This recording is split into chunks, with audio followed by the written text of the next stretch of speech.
Sam's heart skipped a beat when, peering out the plane window, he saw a figure sprawled on the wing. Initially thinking it was a trick of the light, the reality of the situation sunk in as the figure moved.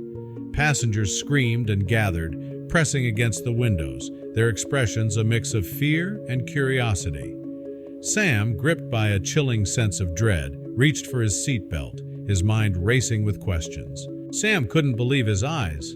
The man was wearing some kind of mask, but his features were being morphed by the air rushing past the man's body. He wondered how on earth the man had enough strength to hold on to the wing this whole time. But little did he know that the man was only a small part of what was about to happen. Sam pulled his seatbelt as tightly as he could. He had a window seat so he could still see the man clearly. Suddenly, the plane began to shake, and the seatbelt sign turned on, prompting a burst of panic as the passengers rushed to their seats. "We're experiencing a bit of turbulence. Nothing to worry about," the pilot said over the intercom, not letting anyone know he was actually lying. The man was still on the plane's wing, and Sam couldn't keep his eyes off him. Suddenly, the plane began to lose altitude, and it looked like they were preparing to land. But when Sam looked down, all he saw was the ocean. But what was the man doing on the wing? Why did the pilot lie? And what will happen to Sam and the other passengers? But before we start, smash the like button and make sure to subscribe if you haven't, and hit that notification bell so that you won't miss any new stories. It was supposed to be a 3-hour flight from Houston to Washington, D.C. Sam was on his way to speak at a big event, and he was looking over his notes one more time when he noticed the kid sitting in front of him had suddenly stopped moving around. She had been annoying Sam for the last 15 minutes, so it was very noticeable. He didn't think much of it at first, but when he suddenly heard more and more people gasp, he curiously looked up.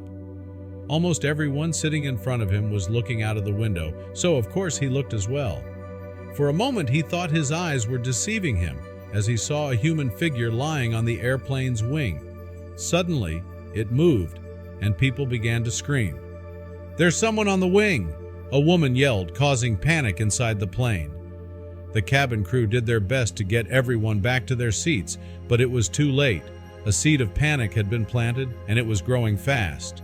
Sam reached for his seatbelt, wanting to be safe in case things went south. People scrambled to their seats, tightening their belts like maniacs. The man signed something, but Sam couldn't understand what it was. Just as Sam thought he was beginning to understand the man, the plane began to shake, and he was snapped back to reality. The sound of the pilot's voice reverberated through the intercom. "We're experiencing slight turbulence. Nothing to worry about." Suddenly, the plane began to lose attitude, and for a second, Sam thought they had arrived at their destination. But his relief was quickly dissolved when he looked down at the ground. As the plane continued its descent, Sam's eyes widened in horror. Below, instead of the familiar landscape of a runway, there was only the vast expanse of the ocean, getting ominously closer. Water splashed against the wing, and he could see waves churning as they approached. It felt like they were about to make a water landing. Compelled to look again, Sam pressed his face against the window. The man on the wing was gone. His heart dropped. Had he fallen? Just as Sam was about to turn away from the window, something caught his eye. A shadowy figure like a hand appeared briefly under the plane's wing and then disappeared. Was it the man? Or something else? Sam looked around, seeing the worried faces. Why wasn't the pilot explaining anything? The plane seemed inches from the ocean. Everyone braced, clutching their armrests, expecting a crash. But the plane steadied, skimming just above the surface. Sam and the others exhaled in relief, their bodies tense. Sam squeezed his eyes shut, heart thumping wildly. When he dared to look again, land was underneath. It was a shocking sight. The passengers murmured, peering out, puzzled by the sudden appearance of terrain where seconds before there had only been water. The plane descended toward an island. Why here? Why were they even over the Pacific? None of it made sense. Despite the confusion, the plane landed smoothly on the island's makeshift runway. No bumps, no screeching, just a gentle roll to a stop. Passengers glanced at each other, bewildered but relieved. Sam's mind raced with questions. Why here? What was going on with this flight? Ladies and gentlemen, we need to handle a quick procedural matter. Please remain seated. The pilot's voice echoed through the intercom. Arguments broke out among the passengers, voices raised in a cacophony of demands and questions. Sam pressed his face against the window, spotting movement on the ground. People were bustling around, which made him think they might finally be let out. Just as everyone was getting ready, the plane lurched forward. Sam's heart sank. The plane was moving again, but no one knew where to. Uncertainty gripped the cabin as passengers exchanged confused looks. Was the ordeal not over? In the distance, a large structure loomed, likely a hangar. The plane steered straight towards it. Sam and the others watched intently, trying to guess the reason. Could this be a standard procedure, or was something unusual at play? The proximity to the hangar suggested they wouldn't be flying again soon. The engines shut down, and the abrupt quiet felt eerie. From below, a clatter and bang echoed, sounding like people were moving inside the baggage hold. With the seatbelt sign off, people began roaming the aisles, their voices raised in demand for explanations. Sam saw his chance. He slipped by the preoccupied cabin crew, who were trying to soothe the anxious passengers. His heart raced as he moved stealthily towards the front of the plane, keenly aware of the crew's distraction as they dealt with the unrest. Reaching the cockpit door, Sam paused to knock but stopped when he heard voices inside. The pilots were talking, their tones laced with concern. He pressed his ear closer, catching bits of their worried conversation. "I can't believe this happened," one pilot said, his voice a mix of worry and disbelief. He clung to the door, ears tuned to the pilot's troubled whispers inside. "We're going to lose our jobs," one pilot lamented suddenly. "They have to find him," replied the other, his tone urgent. It was clear they were discussing the mysterious man who had been seen on the wing. Sam felt a chill run down his spine as he realized the pilots were as in the dark about the man's fate as everyone else. Suddenly, someone tapped Sam on the shoulder. It was a cabin crew member, her expression stern. "What are you doing here?" she demanded, gesturing toward the seats. "Please go back to your seat immediately." Reluctantly, Sam turned around and started back, his mind still racing with the pilot's words and the unresolved mysteries. He felt a mix of frustration and anxiety as he complied with her request. As he walked back, a piercing scream erupted from the back of the plane.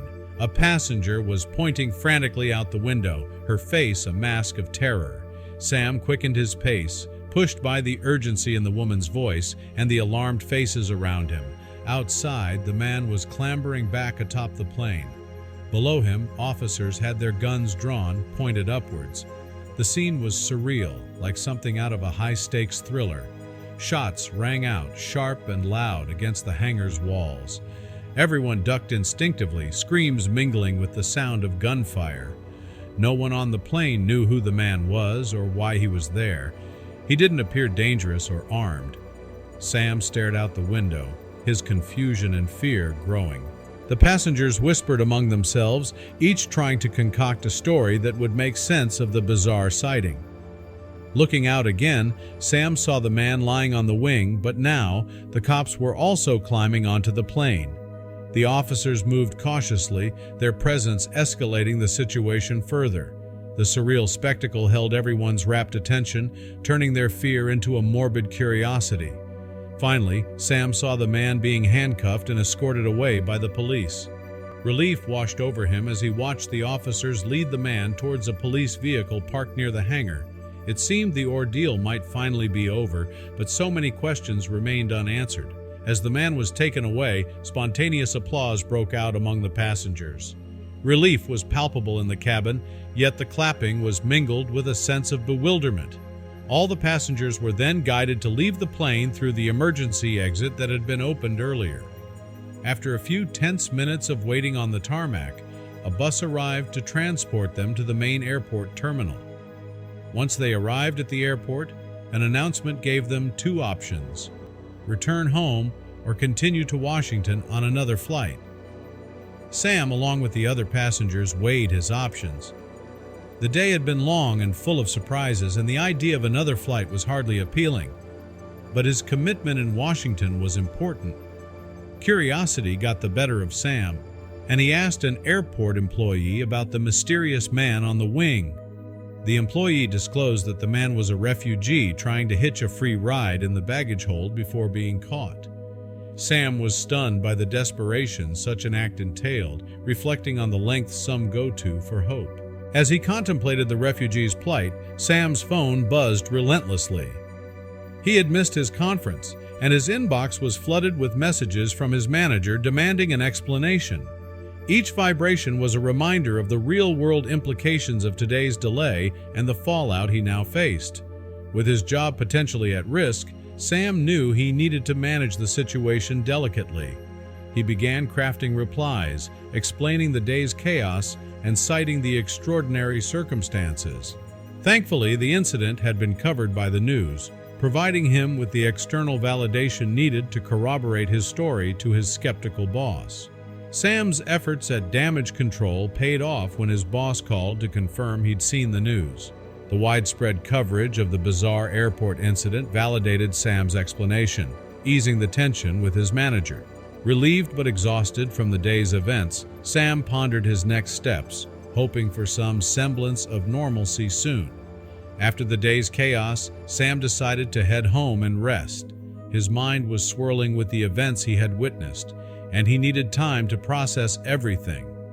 Once home, he collapsed into his favorite chair, letting the quiet of his own space wash over him, a stark contrast to the day's tumult. Sam uploaded the videos he had taken during the incident to his online profiles. They quickly gained traction, capturing the attention of thousands. The raw footage brought reality to his story, and soon he was contacted by a news show, inviting him to discuss his experience on national television.